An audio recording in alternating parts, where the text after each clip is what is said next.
School is an 18-year forced government training program that sterilizes the potential for brilliance in children.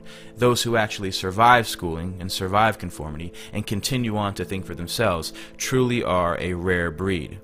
All children start out as curious, highly experimental minds, and then one day they're sent to school. Mandatory schooling has never consisted of anything but the memorization of monotonous dead facts and training children to master repetitious behavior.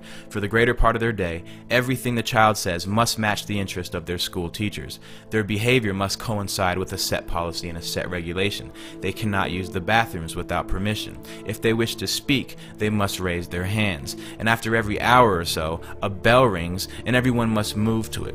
It couldn't be any more slave-like. And this type of training becomes a ritual for the child. It becomes the plot background for their television shows and books, or the ideology taught to them by a teacher or a parent. An entire monoculture is being developed here, stripping children of their power to cause trouble for the state at an early age, training them to be good servants of the politically correct. Their environment is much like a prison, by the population lacking any ability to check the authority of the warden. The process becomes a matter of rubber stamping. They have no control over their entire lives, which is directly related to youth violence, because the only control they have is between each other.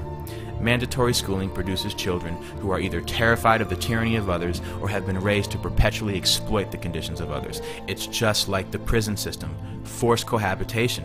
The child's presence in certain buildings and their engagement in state-regulated behavior is under penalty of imprisonment.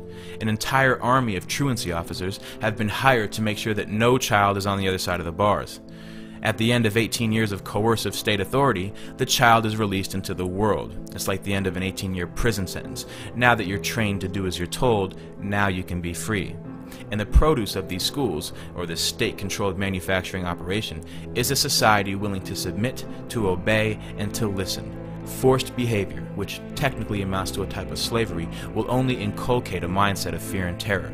You need to be somewhere at a set time, either at the orders of an authority or a bell. Everyone in one mass shifts to another position or another place to engage in a new activity. They're trained to not only follow instruction, but they're also trained to follow a certain behavior. Rules, regulations, and laws are set for the children. They say you cannot do this to others. You can do this to others. This is acceptable. This is not acceptable. Standards of culture, morality, and behavior are imprinted into these new young minds that are in the blossoming stages of development. Their minds are being intercepted by the state and molded to conform to state standards. The first lesson they teach you is the orders of authority. The second lesson is to work with each other to achieve the desired ends of those in control. If a group of children are taught to engage in the same behavior regardless of what they want to do, then they will never fight back as adults. And this is your group of tenants who will live in roaches and never call the health inspector. This is your group of citizens who is easily terrified by police officers into voluntarily giving up their rights. This is your group of workers who surrender their lives to the corporation who tells them how to dress, how to speak, what time to wake up, which means they essentially tell you what time to go to sleep if they tell you what time to wake up.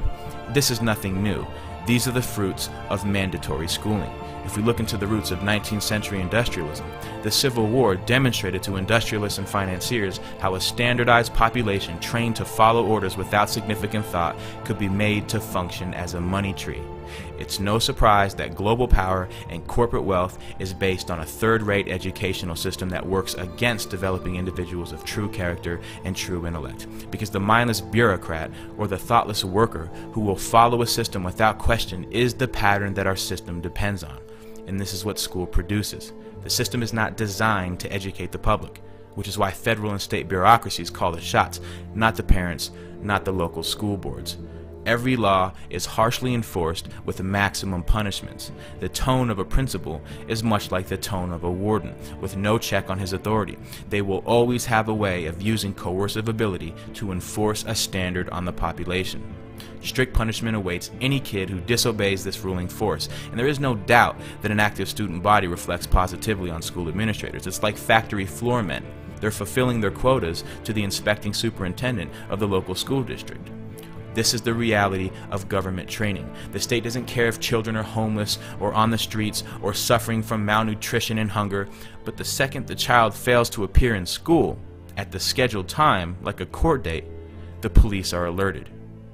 Until we abolish mandatory schooling, your child will be brought up as a slave so that he can accept becoming a slave later in life in adulthood.